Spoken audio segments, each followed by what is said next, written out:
What's up, guys? It's your favorite reseller, Morgan, here again with another video. Today we're going to do things a little bit different. We're going to go PowerPoint style.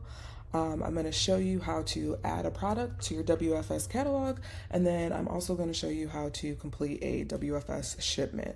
The reason we're going to go PowerPoint is because there's a lot of screen switching and there's a lot of personal information that I need to edit out. So I think it's going to be just a little bit easier for me to do it this way for you guys. All right, so we are actually going to pick up from where the last video left off. So for the video that was about product identifiers, if you haven't seen it, go watch it. It ends where you would be pressing add item on the add item screen. So once you do that, this is what's going to pop up. So you're going to go through and fill out these boxes. They would obviously be blank, but I went ahead and filled them out. So for type of condition, you would say new. For SKU, you can enter here whatever you want. For me personally, I usually put like the brand, maybe what the item is, something that's item specific, and then the cost of goods, how much I paid for it. So the reason why I do this is because I feel like it's a lot easier to search for SKUs when you have like the brand or something of the sort in it. So if I ever have to go back into items and search, I can just click SKU and type in Coopertone, or if it was like a Disney product, I could type in Disney Mickey Mouse and then it would pop up. I do abbreviate a lot too, but I abbreviate based off my own preferences, so I kind of know what the items are. So your next point would be the selling price. So the selling price, I have $11.99. You can come over here. Once you put in $11.99, that will show there. So if you put in $5.99, this would say $5.99. You could see here that there's 9 offers, and currently the buy box is $11.99 plus free shipping. However, what I will say is this information is not always accurate. Sometimes there will be nobody on the listing, and it'll say that there's 9 people. Sometimes it'll only be 1 person. So sometimes it is, sometimes it isn't. So usually what I do, if I haven't already dove into what I would be pricing this item at, I would click view on Walmart.com.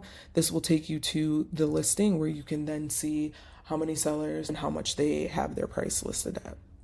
So once you come here and you click Walmart fulfilled, this shipping box here will no longer be there. Your next screen will be here. Obviously, you can see that there's an option between seller fulfilled and Walmart fulfilled. I will create a video on how to submit a product seller fulfilled, but for now, we're just going to focus on Walmart fulfilled. So again, once you click this, this screen will come up next, and you'll go through these prompts as well. So you see here it says restriction type. That's going to be none. However, make sure that there is actually not a restriction type. So I think the options are like commercial and like state. So make sure that your item is not restricted upon those options. Then here you have product is or contains an electronic component. No, because it's sunscreen. Product contains battery type. So if it did, there's a list of different batteries you can choose from, but it does not contain a battery. And then contains chemical, aerosol, or pesticide. So this little question mark here will bring up a link that you can copy and paste to see what Walmart considers that those things to fall under. So I will drop a link with the Walmart terms of service of what it considers to be a chemical, aerosol, or pesticide. But it does say that anything that is a liquid, gel, paste, powder, over-the-counter meds, over-the-counter supplements, an aerosol, a battery or battery-containing product is considered hazardous and will need a safety data sheet here. So this would fall under the category of like a liquid, or it's not really a paste, but I guess a liquid, let's say. So you would put yes here, and it does need what's called a safety data sheet. So in the next slide, we'll go over a little bit more on what the safety data sheet entails. So we'll skip that for right now and come back to it. The net content is going to be 7 fluid ounces, as you see. Some people there's an option for like eaches, there's an option for count, so you could do 1 each, 1 count, but I just like to stick with whatever the product actually says. Here I have filled it out. So here's the 7 fluid ounces, and then the number of hazardous components is 0. And there's the example here. So a survival kit containing 2 batteries and 1 bottle of antiseptic and have 3 hazardous components. So it doesn't have any hazardous components in terms of like batteries. Technically, you probably should put one because it does involve a safety data sheet, but usually I put 0 and I haven't had any issues submitting that yet. Now, if that does change, I will let you guys know, but as of right now, I have not. So in terms of the safety data sheet, so this is Walmart's data sheet library, and what you would do is you could enter here the UPC, or you could enter the product name, and a bunch of different options will come up. And when you enter the UPC and press submit, if the item is in their database, then it'll pop up here. Once you click here, there is another screen that'll pop up, and you just copy and paste that link and put it in here. So there could be a chance that it does not pop up. If it does not pop up, then under the terms of service, they do give you different ways to access a safety data sheet. If by following those steps you still cannot find the safety data sheet, then at that point, you either need to figure out how to sell it on another platform, or you can sell it seller fulfilled. So the next step after you filled this information out here is how will you ship this item to Walmart? So the first box that comes up is each G10. So the way to get the G10 is here. Usually on the link you will see like the G10 embedded in it.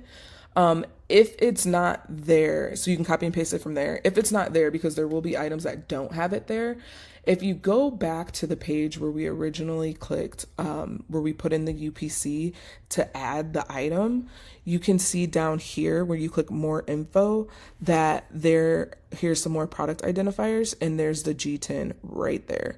So you can literally copy from there and just paste it in. So those are a couple different ways, because like I said, there are listings that do not have the G10 embedded in the link. So you will need to have that. When you click add item, it'll open a new page for you. So if you just go back to that page, this should be there. So from there, you're going to put in the G10, and then you need to measure out your items. So the width, the height, the depth, and the weight. So for recording purposes, I just put in numbers. These are not actually correct. So if you were sending a case pack or a pallet, you would then need to fill out these boxes here, but we are just doing an each, so we're good to only fill this out and be done. So then you're going to come down here to trade item configuration, and where it says country of origin, you're going to look on your item to see where it's from. This sunscreen country of origin was Mexico, and then again you're going to copy and paste that G10. So there is an optional box here. I usually don't do anything in there. It's just an extra step. You can if you want, but you don't have to. So then you would come here and click submit. Once you click submit, it's going to take some time to show up under your manage items in your products catalog. So until the item shows up in your catalog, you can't really move forward. So once that item does show up, you'll know, because obviously you'll see it here, but then all the way over to the right where it says fulfillment, it'll say seller fulfilled, WFS eligible. So a quick overview of this. If your item was only seller fulfilled, it would say just seller fulfilled here. If your item is ready to be sent in WFS, it'll say seller fulfilled, WFS eligible. If it was received into Walmart's inventory and ready and listed and ready for customers to see, it'll say Walmart fulfilled. It is very important that if you are converting an item from seller fulfilled to Walmart fulfilled, that when you see this box here that says inventory and it says seller fulfilled WFS eligible, that this says 0. The reason why this is important is because Walmart does not allow you to sell seller fulfilled and WFS. So if you have a number here, let's say this says 1. Once it's received into Walmart inventory, if I sent in 5, let's say, once it's received in, it'll say 5 and they'll say Walmart fulfilled. As soon as you sell out under Walmart fulfilled, it's going to switch back over to seller fulfilled WFS eligible. And what that means is now that one that you had listed, now you're showing that you have one that you're going to ship. Usually people send in all their inventory. So once you sell out, you sell out. And then if you get an order, you're going to be scrambling trying to find it. So always make sure that once this says seller fulfilled WFS eligible, that you go in and you make sure that this is 0. Usually in the process, once I print off my labels, that's when I'll go in and everything that I put in the shipment, go through and mark it 0. So now that you see that this has appeared in your manage items, you can go into the left-hand side of the screen where it'll say shipments, and you click that. Under shipments, you'll see here your screen will show what's in transit, receiving, closed, and canceled. So like I said in my previous videos, I recently started doing WFS maybe about a month ago. So I've already got 9 shipments out. So like I said, there's a lot of things that I've learned by doing that. So I'm going to help you guys hopefully not make the same mistakes that I made. So once you're in this screen, you're going to come here and click send inventory. Once you do that, this is the screen that'll pop up here. It'll create an order ID for you and then your expected delivery date. It's expecting you to put that in.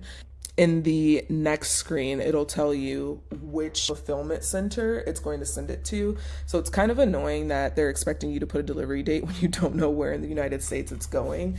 So usually what I'll do is, if I know it's going to take me a day to get the shipment together and create it and all of that, what I'll do is I'll do a day from today, or even if I know it's going to take me 2 days. So today's the 22nd. I would normally put from the 24th, a week from then.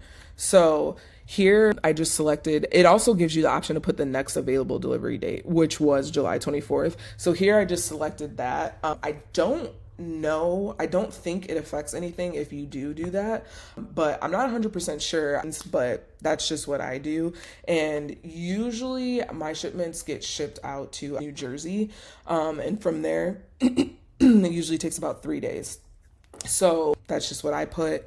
If you've never sent a WFS shipment, even if you have, it's taken almost like, I think 6 or 7 shipments before my address automatically populated here. So you're going to have to click add new address and go through and fill out the contact information and the address. And then you're going to come to send inventory. So you can search items by item name, SKU, UPC, G10, EAN, or item ID.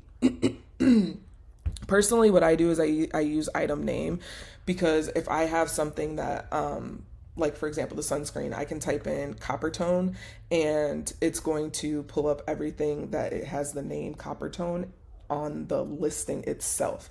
So from there, I can click like add to order. And this example, so sometimes that doesn't always work. This is a little bit glitchy. It's still glitchy in terms of they're making a whole bunch of changes to it.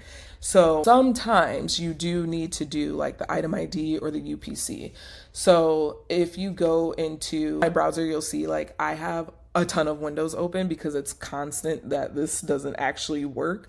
So I'll open another tab and I'll go under my manage items. And if you click on the item here, a little box will appear where it'll say item ID and you can copy that. And so I'll copy and paste that down here. And then sure and behold, it pops up. Why is it like that? Again, I don't know. So from there, I'll click add to order. And then it'll pop up here. So what you need to do in terms of printing item labels. So WFS is unique in terms of you don't have to put a item label on your products. It's similar to Amazon and their commingling, sort of speak, where you can use a manufacturer barcode. Now this information is very mixed. We have contacted seller support and they have told us, no, they do not commingle inventory. We have contacted seller support and they have told us, yes, we do commingle your inventory. So there's no really like black and white answer that we've gotten from Walmart on whether or not they do or they don't. So to be safe, I just label everything. Again, this is a personal preference. You don't have to do it, but that is what I do. So in here, I use the 2x1 labels on my thermal printer. So you'll click this one. If you use the 30 up ones, you'll use this for your regular printer.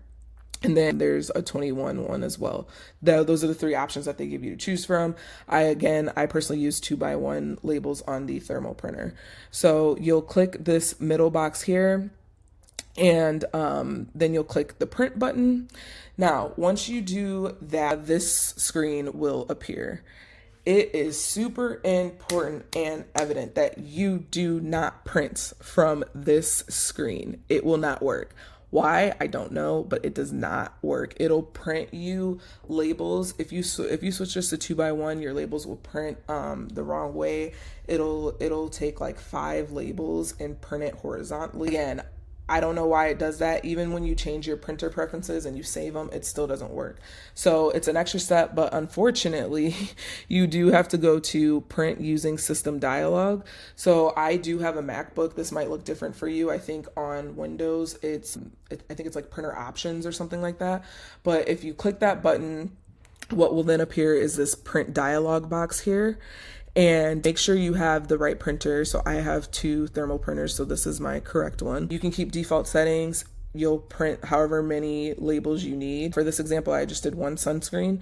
Make sure this is 2x1. And this right here is the important part. Make sure it is in portrait. Do not use landscape. Let me say it one more time. Make sure this is in portrait. Do not use landscape. If you use landscape, it's going to be the same thing where that barcode prints onto like 6 different labels, and it doesn't work. So if you print portrait, even though technically speaking, if you're printing portrait on a label that is horizontal, you would think that it would be the other way, but it's not. It's portrait. It's portrait. It's portrait. It's portrait. So I want to drill that in your guys' head. I have a sticky note on my monitor that says print labels portrait. Again, once you do it for a while, your printer will save the setting, or your computer will save the settings, but just print portrait. So once you print here, this will take you into prepping and packing your items. Again, I will drop the terms of service link and all of the stuff that Walmart tells you to do for prep and pack. But for the sake of the video, I will go over that as well. So items that are liquid and powder need to be polybagged. In my opinion, if you can touch the physical item, whether it be clothes, whether it be plush, stuffed animals, anything like that, you need to polybag it. Because remember guys, this stuff is going into a warehouse and people don't care about your products as much as you care about your products. So if you don't want it dirty, if you don't want your items to be ruined, in terms of those things, you need to polybag. Now, liquid and powder, anything that can like spill out, you want to polybag that because you don't want it to leak onto any of the items in the box. It is in their terms of service, again, that anything liquid and powder has to be polybagged anyway. So again, I will drop that link. That's for that. Now, expiration dates. When it comes to expiration date, Walmart will not receive any item that is within 60 days of expiring when they are receiving it. If they have already received an item and it's been sitting in inventory, they will send it back to you if it's within 30 days of the expiration or best buy date. Things that need an expiration date on them: perishable items, food, health and beauty, pet supplements, and things like that. Again, I will drop the link for that so you can get more specific, but if you think it needs an expiration date or if it comes with an expiration date outside of the things that I just listed, put an expiration date on it. Personally, I use Avery. Avery has a website where you can modify the 2x1 labels, and I'll go through and I'll just create an expiration date on that and print separately. People do edit these barcode labels and add the expiration date here. I personally think, in my experience, in my opinion, it's just faster to go in Avery. I keep the tab open and just create my own labels. Again, that's me. All right, so moving on. So our next step is going to be to press create in that bottom left corner.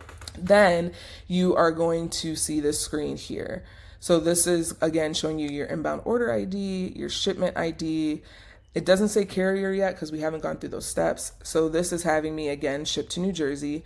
And you'll see that I have 22 items and 83 units. So this is a real shipment that I did today, guys. So you'll also see here that says action required. And on the right-hand side, you'll have your ship from. You'll want to make sure that that address and information is correct. If any of that is not correct, you can click here and cancel inbound order. Now, I know that Amazon had this thing for a while where if you canceled too many FBA shipments, that like it would dock your account health. I don't know if that's the case here with Walmart. I'm going to assume it's probably not because they're not as organized yet. But I don't know. Be careful in the number of shipments that you've canceled. I've only ever canceled one, and that was one that I did to make a video for you guys. Like I said, this is a real shipment that I'm actually sending out. So that's why this box is here. So you can't see the items that I am sending. So I have 22 SKUs, but within those 22 SKUs, I have a total of 83 items is what this means here. All right, so once we do that, we're gonna go to the next page. So you can choose your own carrier, but I don't think that you're gonna get better rates than what Walmart currently provides through FedEx. So Walmart's preferred carrier is FedEx. So for WFS, it does have to go FedEx unless, again, you wanna do your own carrier, your own rates. For me personally, I'm doing small parcel. This is the address that it'll be going to. This is the New Jersey fulfillment center that they have. And then again, here where the address is. So it's one of those things again, if you have sent in multiple shipments, it may automatically populate. If you have not, it may not. So if it doesn't, you'll need to add new address here. Go ahead, fill out those boxes again, even though it's the same information, and that'll appear there.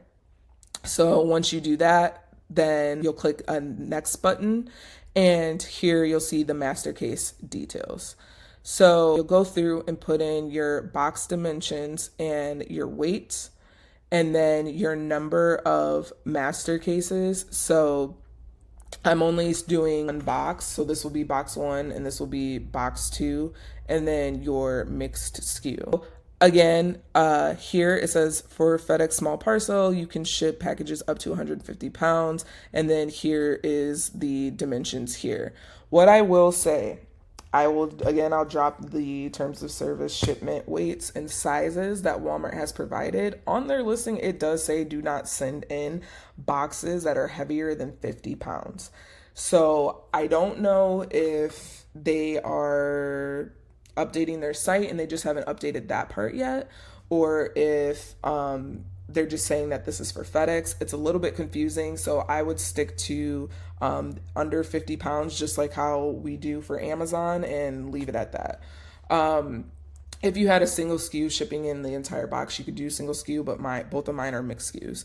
So once I click calculate price here, you'll see the number of cases I have. So the number of boxes I have is 2. And then this is the total shipment weight, 30 plus 15. It automatically calculates this for you. And then this is my estimated shipping price, $15.82. What I will say is you can sit here and play with these numbers here. So sometimes if you do like another box and you do 15, 15, 15, it might come out to $9. Or sometimes if you do 25 here and then you do 20 here, it'll come out to $9. So you can play with that to see the differences, but make sure that your boxes do actually match the weights that you change it to. So if you do change it to 20 and 25, make sure that your boxes actually do weigh. One weighs 20 and one weighs 25, because now Walmart may not dock you for that, but FedEx will, and they will come back and get their money, and they will charge you more. So make sure that your weights and your box sizes are accurate. All right, so once you click next, this is going to be your final screen, which is confirm shipment. So again, I have 22 SKUs, 83 total units. It's shipping to the New Jersey fulfillment center. It is small parcel going FedEx, and here's the phone number for FedEx and the email for FedEx.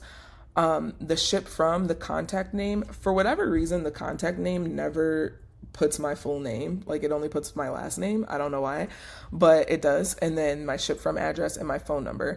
Again, This at this point in time will definitely automatically populate, so that's why this box is here. And then under packaging details, it's just reiterating your sizes, one box, mixed SKUs. You'll see the information here. You can still edit from this point. You can still edit from this point. You are not locked in yet. But as soon as you click this check mark and you click the confirm box, you are then locked in.